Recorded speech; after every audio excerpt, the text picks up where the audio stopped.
So hello, what is up guys? Today I will tell you the psychology of persuasion. In simple words, weapons of influence means M.W. Fogg, जो कि एक animal behaviourist हैं, उन्होंने टकी जानवर पर एक experiment किया। इन्हें स्टडी से पता चला कि मदर टकी जब भी चीप चीप की आवाज सुनती है तो उसे पता चल जाता है कि उसका बच्चा उसके पास है और उसे उसकी केयर रखनी है। अगर बच्चा चीप चीप की आवाज नहीं निकालता तो वो उसकी केयर नहीं करेगी और कई बार उसे मार भी देगी। बच्चे की बाकी सारी चीजें जैसे ही उसकी स्मेल और उसकी अपीयरेंस से ज्यादा फर्क ही नहीं पड़ता था। एक मदर टकी के लिए पॉलीकैट उसकी सबसे बड़ी दुश्मन होती है और जैसे ही वो पॉलीकैट को देखेगी तो वो उसे मार देगी। रिसर्चर ने एक नकली पॉलीकैट लिया और धागे से उसे टर्की के पास ले गया। जैसे ही टर्की ने उस पॉलीकैट को देखा तो वो पागलों की तरह उसे मारने लग गई और ये एक्सपेक्टेड भी था। दूसरे एक्सपेरिमेंट में रिसर्चर्स ने पॉलीकैट के अंदर एक टेप रिकॉर्डर रख दिया जो कि चीप चीप की आवाज निकाल रहा था। इस बार जब उस नकली पॉलीकैट को मदर टकी के पास ले जाया गया तो टकी ने उसे नहीं मारा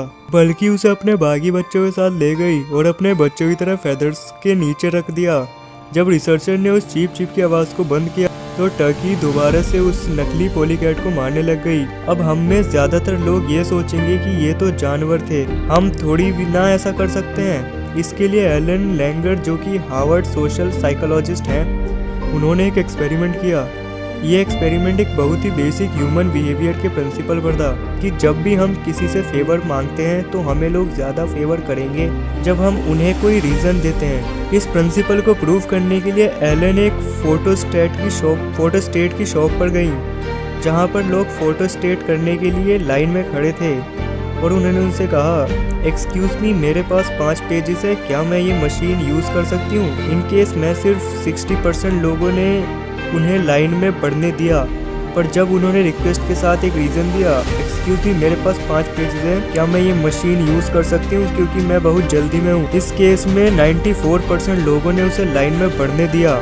पास 5 पेजेस हैं। शुरू में इसमें ऐसा लगता है कि इन दोनों केसेस के रिजल्ट में इसलिए डिफरेंस आया क्योंकि लोगों को एक एक्स्ट्रा इन्फॉर्मेशन दी गई थी और वो थी क्योंकि मैं जल्दी में हूँ। बट एलन ने एक और एक्सपेरिमेंट किया जिसमें लोगों को कोई जेन्युइन रीजन नहीं दिया गया, जैसे कि एक्सक्यूज मी, मेरे पास 5 पेजेस है, क्या मैं ये मशीन यूज कर सकती हूँ क्योंकि मुझे कुछ फोटो स्टेट करना है। तो 93% लोगों ने उसे आगे बढ़ने दिया। इन एक्सपेरिमेंट से ये पता चलता है कि आप क्योंकि शब्द के बाद कोई भी रीजन देते हो तो भी लोग आपकी रिक्वेस्ट को ज्यादा एक्सेप्ट करते हैं। ये एग्जैक्टली टकी एक्सपेरिमेंट में चीप चीप साउंड की तरह एक मेंटल ट्रिगर था।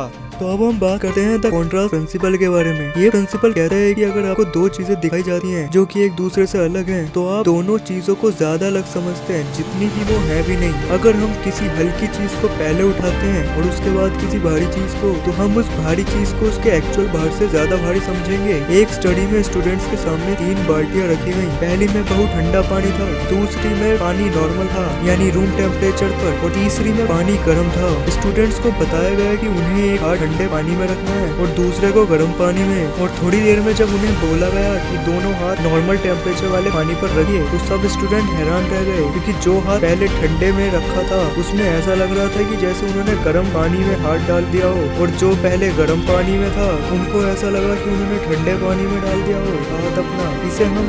इससे हमें पता चलता है कि सेम चीज को लोग डिफरेंट तरीके से देख सकते हैं, जो कि इस बात पर डिपेंड करता है कि उन्होंने उस इवेंट से जस्ट पहले क्या महसूस किया है। फॉर एग्जाम्पल, किसी इंसान को 4000 रुपए का एक स्वेटर बहुत महंगा लगता है, लेकिन अगर उसने अभी 60,000 का एक सूट खरीदा है तब 4000 का स्वेटर उसे ज्यादा महंगा नहीं लगेगा। इसलिए एक सेल्समैन के लिए ज्यादा फायदेमंद चीज ये है कि वो पहले महंगी चीज कस्टमर को दिखाए, उसके बाद में सस्ती चीज। अगर वो ऐसे नहीं करता तो इसका मतलब है कि वो इस कॉन्ट्रास्ट प्रिंसिपल को नहीं समझता। M.W. फॉक्स जो कि एक एनिमल बिहेवियरिस्ट हैं, उन्होंने टकी जानवर पर एक एक्सपेरिमेंट किया। इस स्टडी से पता चला कि मदर टकी जब भी चीप चीप की आवाज सुनती है तो उसे पता चलता है कि उसका बच्चा उसके पास है और उसे उसकी केयर करनी है। एक चिट्ठी में सरों अपने पेरेंट्स को लिखती है, डियर मम्मी एंड पापा, जब मैं कॉलेज गई हूँ तब से मेरा पढ़ाई में मन नहीं लग रहा। पहले मैं आपको ये सारी बातें नहीं बता पाई,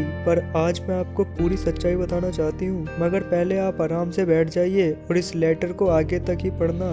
जब आप बैठे हो, पहले तो मैं आपको ये बताना चाहती हूँ कि मेरा हॉस्टल में आग लगने पर मैं जब खिड़की से कूदी तो मेरे स्कल में फ्रैक्चर हुआ था, पर अब वो ऑलमोस्ट ठीक हो गया है। 2 हफ्ते हॉस्पिटल में रहने के बाद अब मुझे ठीक से दिखाई भी देने लगा है और हेडेक सिर्फ दिन में एक ही बार होता है। किस्मत से जब मैं खिड़की से कूदी तो सामने वाले गैस स्टेशन में एक लड़के ने मुझे देख लिया और उसी ने फायर डिपार्टमेंट और एम्बुलेंस को फोन किया। वो मुझे हॉस्पिटल में भी मिलने आया क्योंकि मेरे हॉस्टल में आग लग गई थी। मेरे पास रहने की भी कोई जगह नहीं थी, इसलिए मैं उसी लड़के के साथ रहने चली गई। वो बहुत क्यूट है और हम एक दूसरे से बहुत प्यार करते हैं। सालों को प्यार हो गई थी। हमने डिसाइड कर लिया कि हम शादी कर लेंगे। अभी हमने कोई एग्जैक्ट डेट फाइनल नहीं की, लेकिन हम जल्दी ही शादी कर लेंगे, इससे पहले कि मेरे प्रेगनेंसी लोगों को दिखाई दे। माँ कसम भाई ऐसा भी होता है। हाँ मम्मी पापा, मैं प्रेग्नेंट हूँ और मुझे पता है आप भी ग्रैंड पेरेंट्स बनने के लिए कितने उत्सुक हैं।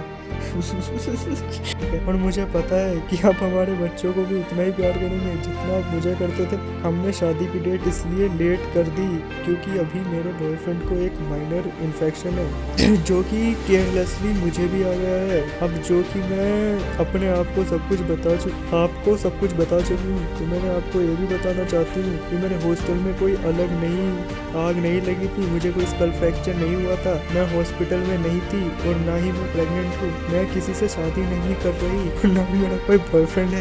ये चूतिया बचा रखा है। बस मुझे हिस्ट्री में डी मिला है और केमिस्ट्री में है, इसलिए बस ये याद है। इस जिंदगी में चीजें इससे भी बुरी हो सकती हैं और छोटी छोटी बातों पर गुस्सा नहीं करते।